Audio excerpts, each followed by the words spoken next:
Good morning, welcome to today's video. We've just landed in this crop spares field, right in between the crops here. And today I thought I'd do a review on the plane that I'm currently flying up here in Johannesburg. It is the KFA Safari, which is more of a STOL inspired aircraft. It's very similarly designed to the Kit Fox. And I did do a review on the Sling 2, so I thought why not do a review on this aircraft as well. So let's get into it. Basically, the Safari is a tail dragger aircraft. It can be configured in a nose wheel configuration as well. To be honest, the tail dragger's got a lot better looks than a nose wheel. But yeah, this is the aircraft here. It is a high wing tail dragger with a Rotax 912 ULS engine. It's got dual piston brakes, 8-inch wheels, and then obviously the 22-inch tires. We've got our flaperons, just like a Kit Fox. So the flaperons are pretty much act as a separate wing altogether, which gives you quite a lot of controllability in a stall. And this particular aircraft stalls at 42 knots. I believe with the smaller tires it'd probably be stalling a little bit slower than that, obviously with just me in the aircraft as well. We've got a nice little luggage door here at the back. This is perfect. I put my drone in here. I've got one of those big drones, not the Mavic. And you can fit up to, I believe it's 50 kgs in the back. We've got a normal tail leaf spring with some steering forks, steering springs, and we've got some horns on the elevator here, which is quite nice. It relieves all the pressure on the stick. And then obviously we've got stall fences all around the aircraft because it is a stall inspired aircraft. And everything on this aircraft is pretty much designed specifically for a short takeoff and landing aircraft. Cruise speeds you'd see on something like this is about between 80 and 90 knots. So it's not too fast, yet it can land nice and slow. And with those big brakes and wheels, you can stop this aircraft pretty quickly. We've got a nice big wing on this. It's got a slight bit of a camber to it, and it's nice and thick. So the lift that comes out of this is quite phenomenal. Like I say, very, very similar to the Kit Fox. Got some nice LED strobes here, and I believe the landing light on this aircraft is in front of the prop here. So this isn't night rated, but we can have it night rated and certified. The guys at KFA are pretty good in that you can pretty much customize anything you want on these aircraft. I'm actually building an aircraft like this with a big 7-cylinder radial engine. Obviously they usually put the Rotaxes in, but I'm being a 7-cylinder radial, which is 147 horsepower. And then you can choose to have the wing fences, you can choose how big your wheels and tires are. Pretty much anything you can choose and they'll do it for you. Inside the aircraft we've got some nice opening doors which open upward like this, which is quite nice. And then it's quite easy to get inside here. Here's all our baggage space at the back. And so we've got this compartment, which is the one at the front, and then just behind the net there we've got another compartment. Obviously it's controlled by a stick. Alright, we've got a flap lever, which is just a manual flap lever. Alright, and then the panel, this is where you can have most of the customization. So at the moment they've got an MGL EFIS in here with all our different light switches set up like this. This particular aircraft doesn't have a transponder, but you can have a transponder installed. You can have the Garmin G3X EFIS if you want. Pretty much anything you want you can put on this panel. I believe the way it's set up now is quite perfect. You don't really need anything more than this. You've got your backup airspeed indicator, and then obviously you've got your speed and altitude and everything on the EFIS as well. This one has got a variable pitch propeller, which is controlled with this lever here, making it more coarse or more fine. It is not a constant speed propeller, so if you're looking for a specific RPM, you'd basically have to control it with this little switch here. It's got a choke as usual, and then your normal throttle knob is just the push-pull into the panel there. But otherwise, that's pretty much it. It's pretty basic in design. We've got our fuel tanks up there, which we visually measure with a tank light. So if I switch that on for you, switch the tank lights on, and then we visually measure the fuel quantity. And what else can I tell you? Rudder pedals are stationary in this aircraft. You can't actually move the rudder pedals like you can in a Kit Fox, which is perfectly fine because they designed this aircraft to fit its owner. And it's dual both sides. We've got both sticks, and then obviously dual rudder and brake at the bottom as well. So all in all, this is a pretty basic aircraft, but it gets the job done. And if you're looking to do short takeoff and landing type stuff, this is the aircraft to go for. So instead of talking for so long about the aircraft and the different features that it's got in it, why don't we just jump into the aircraft, take it up for a spin, do a couple of stalls, do a couple of steep turns, show you how that performs, and you can really see how this thing flies.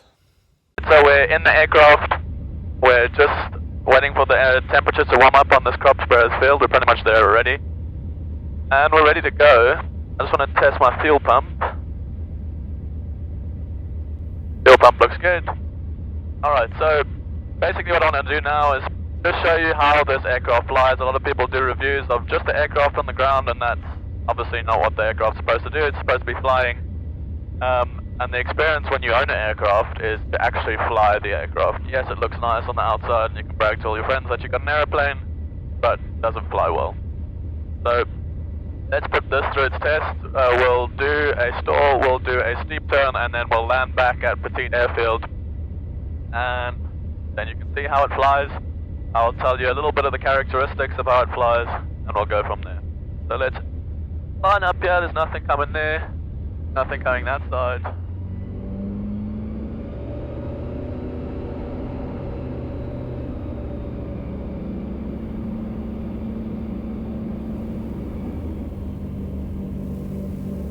Okay, so we're lined up.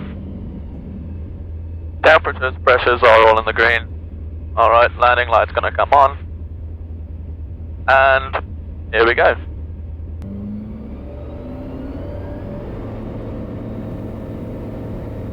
Sail up. And we're gonna wait for 40 knots and then we can bring it right up. That's 40 and take off. Take the flaps out slightly. Climb out at 65.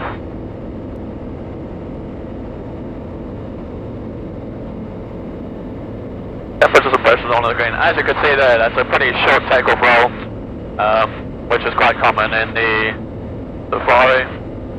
We're just going to watch a couple of towers here off our left and then one off our right, but we seem to have cleared them already. Alright, so we'll get it up high, we'll get it to about 6,300 feet. We'll do a steep turn on our way back to Petite as well as a stall, and then we'll show you the landing of the aircraft as well. Okay, so with the characteristics of flying this aircraft, there's quite a lot of torque effect. So your rudder work has to be quite good. We do have our balancing ball here, and basically you can feel this aircraft when it's out of sync, when it's skidding, when it's slipping. So it's nice to fly, you've got to be active the whole time. Pull the power back a little bit, just complete our turn so we don't intercept our Tambo's airspace there. Okay, so I've got the airfield in sight. What we'll do now, we'll do a full flap stall, and we'll tell you exactly where it stalls. I know you guys can't see the dial, but you'll have to trust me on this one. Okay, so we're going to pull full flap. Okay, nose drops a little bit. Alright, and we're going to bring the power back and stall the aircraft. That's 45 knots. 40 knots. And there she's falling. Okay, we had a slight wing drop, but the nose tends to fall. We stalled at about 37 knots there. I wish you guys could see this, but I couldn't set up a camera here. Nothing sticks onto this metal, which is quite annoying. So it stalls at about, well, in this case it was 36 knots, but at all up weights it's about 42 knots. with the big tires and things like that. Cruise speeds that we'll normally see in this aircraft with the smaller tires on is between about, say, high 80s to mid 90s. But with the bigger tires, you're looking more mid 80s to high 80s with a cruise speed. What we'll do now, we're going to just descend a little bit.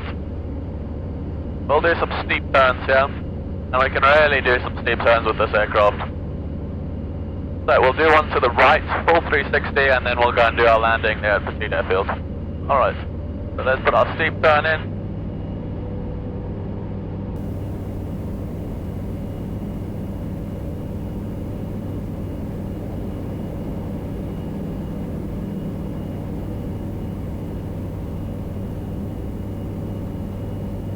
So you can see it banks quite nicely, and this aircraft is very nimble, very light on the controls. It's slight touch, and we've got a big move to the left, slight touch, big move to the right. The only thing with this aircraft is you've got to work the rudders. There's a little bit of adverse yaw because of the flaperons, but that's very easy to get used to. So yeah, and all in all, I mean, this for a playground aircraft is the perfect thing. Not so much a cruiser, but this is more for your unprepared strips and your shorter strips, flying in the bush and things like that. Like I say, very similar to a Kit Fox. City traffic, India Juliet Hotel entering 3 miles from the north. We'll be joining overhead for the unmanned. Alright, so we're going to join overhead here and we'll show you a landing in this.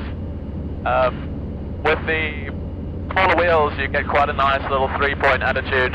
With the bigger wheels, you're going more of a wheeler, but not so much. You're still touching all 3 wheels, but definitely with the smaller wheels, you're touching almost tail wheel first. So we'll show you that landing nicely into the wind, and you can see how this thing lands, and from there we'll get out the plane and finish the video there. Also, with it being a high wing, the nicest thing is that the wing sort of holds you above the bumps. It's not like a low wing where you bump around quite a lot. So this is very, very stable aircraft, and it doesn't really throw you around that much. Oh, the wind looks nice and calm down there, favoring 03, so we should hopefully get a good landing. I've probably got about, I'd say 27, 28 hours in this aircraft now, so don't judge my landing just yet, but we'll see what we can do.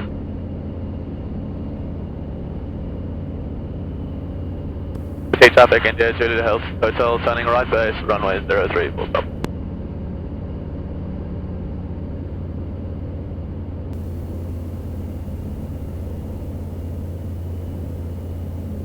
And then we'll slow up 65 on base leg. City traffic, India Juliet Hotel, final approach, runway 03, full stop. So we'll then try and do a nice little short landing, short field landing.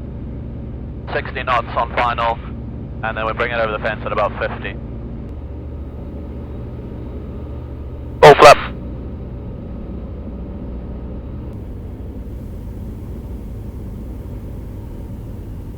There, we cleared the trees.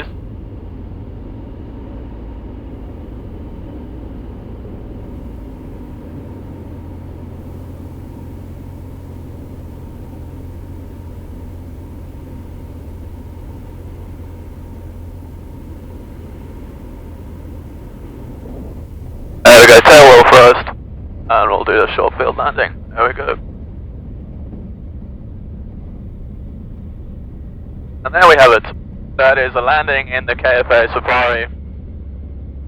Very short, I mean it was about 100 meters. There's the 100 meter mark there. So if I was harder on the brakes, you could call it about 70, 80 meters. Which, I mean, unbelievable. I mean, you won't get a strip that's any shorter than that. Your takeoff roll is pretty much the same, about 70, 80 meters in this aircraft.